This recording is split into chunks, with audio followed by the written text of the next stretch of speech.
जब से अंजलि के लिए आदित्य का रिश्ता आया था, तब से अंजलि की जिंदगी में अजीबोगरीब चीजें घट रही थी। कभी उसका बेहोश हो जाना, कभी उसे चोटें लगना, और तो और अजीबोगरीब सपने आना। एक रात उसे अपने सपने में एक भयानक आत्मा भी दिखी। जब ये सब बातें अंजलि ने अपने होने वाले पति आदित्य को बताई, तो आदित्य ने उसे शहर के बाहर एक मंदिर में बुलाया। अंजलि घर से निकलने ही वाली थी कि तभी अंजलि को अपने घर के ड्राइंग रूम से अपनी माँ की एक जोर की चीख सुनाई दी। उस रात अंजलि अपनी माँ की चीख सुनकर अपने कमरे से बाहर निकली तो उसे एक अजीब सी बदबू आई, मानो कोई जानवर मरा हो और बुरी तरह सड़ रहा हो। जब वो ड्राइंग रूम तक आई तो उसने देखा कि उसकी मम्मी बाल खोलकर बिल्कुल सीधे खड़ी थीं और लंबी लंबी गहरी सांसें ले रही थीं। उनका चेहरा बिल्कुल सफ़ेद पड़ा था और उनके हाथ में एक कलश था। अंजलि को देखते ही उन्होंने वो कलश उसकी तरफ उछाला। उस कलश में कुछ गाढ़ा सा काले रंग का लिक्विड निकला जो जमीन पर फैल गया।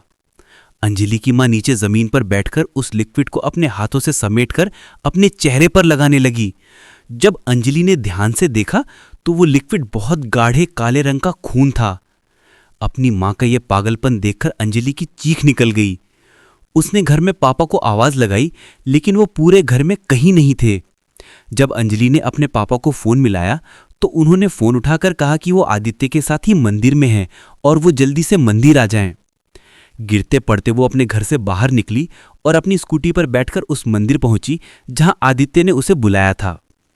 जब वो वहां पहुंची तो उसने जो देखा, उसे देखकर उसके रोंगटे खड़े हो गए और उसके हाथ से उसका हेलमेट नीचे गिर गया। वहां उसकी मम्मी की तरह ही आदित्य के चेहरे पर भी खून लगा हुआ था और वो एक हवन कुंड के पास बैठा हुआ था। उसके हाथों और पैरों को किसी ने रस्सियों से बांध दिया था और वो पागलों की तरह दर्द में छटपटा रहा था, चीख रहा था। हवन कुंड के दूसरी तरफ उस मंदिर के महापुजारी और अंजलि के पापा बैठे हुए थे और वो दोनों किसी तरह का हवन कर रहे थे। अंजलि को कुछ समझ नहीं आ रहा था। अंजलि बहुत ज्यादा घबरा गई थी और घबराते हुए वो अपने पापा के पास आई और उनसे पूछने लगी कि ये सब आखिर चल क्या रहा है। लेकिन तब उसके पापा ने उसे अपने पास बिठा लिया और कुछ देर शांत रहने के लिए कहा। अवन जैसे जैसे आगे बढ़ता जा रहा था, आदित्य उतनी ही जोर से दर्द में करहा रहा था। अचानक उसका चिल्लाना बंद हो गया और उसकी आंखें एकदम सफेद पड़ने लगी। अंजलि को यह सब देखकर बहुत डर लग रहा था। तभी अचानक आदित्य का चेहरा बदलने लगा। ऐसा लग रहा था कि मानो उसके अंदर से कोई आत्मा निकली हो, और वो आत्मा किसी और की नहीं बल्कि उसी भयानक औरत की थी जिसे सपने में अंजलि ने देखा था। एकदम से उस औरत ने चीखना शुरू कर दिया। तभी उस महापुजारी ने एक कलश से पानी की कुछ बूंदें और हवन कुंड की भभूत उस औरत की आत्मा पर फेंकी तो वो चीखती हुई कहीं गायब हो गई और आदित्य बेहोश हो गया। आदित्य की ऐसी हालत देखकर उसके प्यार में पड़ी अंजलि का रोना छूट गया। वो आदित्य को होश में लाने के लिए आगे बढ़ी थी कि तभी उसके पापा ने उसे रोक लिया और अंजलि को कुछ ऐसा बताया जिसे सुनकर अंजलि के होश उड़ गए। उन्होंने उससे कहा कि आदित्य ने एक बहुत ही भयानक आत्मा कर्ण पिशाचिनी सिद्ध की हुई है। कर्ण पिशाचिनी की साधना ब्लैक मैजिक या काली विद्या जानने वाले साधक करते हैं। कर्ण पिशाचिनी एक ऐसी आत्मा है, एक ऐसी शक्ति जो अगर आपकी हो जाए तो वो आपकी कोई भी ख्वाहिश पूरी कर सकती है। जिसने भी कर्ण पिशाचिनी को सिद्ध कर लिया हो, उसे पास्ट, प्रेजेंट और फ्यूचर की सारी नॉलेज, सारी विद्या प्राप्त हो जाती है। वो आपके कान में आकर आपको दुनिया के सारे राज बता सकती है। पर कर्ण पिशाचिनी की तंत्र की साधना बहुत ज्यादा खतरनाक होती है। एक ऐसी विद्या है जिसमें साधक को अपने खून और प्राण का बलिदान करना पड़ता है। अपने पापा को खोने के बाद आदित्य को बहुत गहरा सदमा लगा। वो पढ़ाई में फेल होता गया और उसकी माँ की भी तबीयत बहुत खराब रहने लगी। सब चीजों से थक हार कर उसने काली विद्याओं का रास्ता चुना और तभी उसे किसी से कर्ण पिशाचिनी के बारे में पता चला। आदित्य ने कर्ण पिशाचिनी की साधना शुरू की। उसने अपनी नींद, अपना सुख, अपनी जिंदगी सब कुर्बान कर दिया और एक रात जंगल के बीचों बीच जब वो बैठकर कर्ण पिशाचिनी की साधना कर रहा था, वो उसके सामने आई। कर्ण पिशाचिनी ने उस रात आदित्य की आत्मा पर कब्जा कर लिया था। उसने आदित्य को वचन दिया कि इसके बदले में उसे समय के तीनों काल का ज्ञान प्राप्त होगा, भूत, वर्तमान और भविष्य। तब से आदित्य की जिंदगी पलट गई। उसकी लाइफ में सब कुछ अच्छा होने लगा। उसका स्टार्टअप करोड़ों का बन गया और उसकी माँ की तबीयत भी ठीक हो गई। लेकिन इन सब की कीमत थी। उसकी जिंदगी अब किसी और के साथ नहीं जुड़ सकती थी। और अब जब वो अंजलि के करीब आया तो कर्ण पिशाचिनी फिर से जागी थी। अंजलि का घर, उसका परिवार सभी अंधेरों में खींच लिए गए थे। अंजलि के पैरों तले जमीन खिसक गई।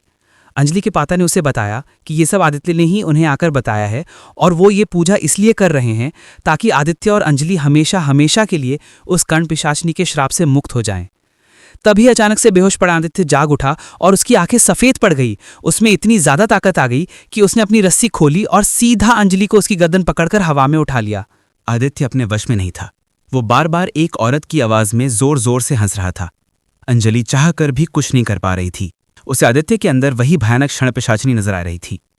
वही महापुजारी जोरों से मंत्र का जाप कर रहा था और अंजलि के पापा आदित्य को रोकने की कोशिश कर रहे थे। और तब आदित्य ने अपने दूसरे हाथ से अंजलि के पापा को इतनी जोर का धक्का दिया कि वो मंदिर की दीवार पर जा टकराए और बुरी तरह चोटिल हो गए। अंजलि अब धीरे धीरे अपना दम तोड़ने लगी थी, पर तभी उस महापुजारी ने जोर का एक मंत्र पढ़ा और पूरा कलश का पानी आदित्य पर फेंक दिया, जिसके बाद आदित्य पागलों की तरह चिल्लाने लगा और वो हवन कुंड की आग में गिर गया। ऐसा लग रहा था कि जैसे उस आग में आदित्य नहीं बल्कि वो खौफनाक क्षणपिशाचिनी जल रही है। कुछ ही पलों में वो क्षणपिशाचिनी उस आग में से निकलकर कहीं गायब हो गई। महापुजारी ने जल्दी से आग बुझाई और आदित्य पर हवन कुंड की भभूत लगाई। आदित्य के शरीर पर एक भी जलने का निशान नहीं था, पर आदित्य उसी समय बेहोश हो गया था।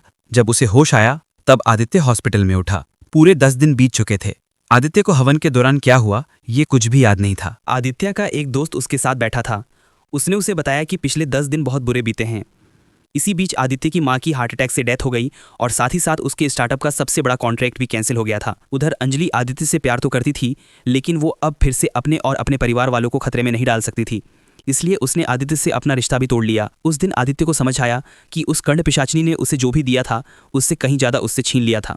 दोस्तों, आप हमारी नई कहानी कच्चा कलवा ब्लैक मैजिक हॉरर स्टोरी देखने के लिए सब्सक्राइब कर दें, जो कुछ दिन में आएगा, मिस ना हो। और वीडियो अच्छी लगी तो हमारा चैनल मिडनाइट मोर सब्सक्राइब करना बिल्कुल मत भूलना।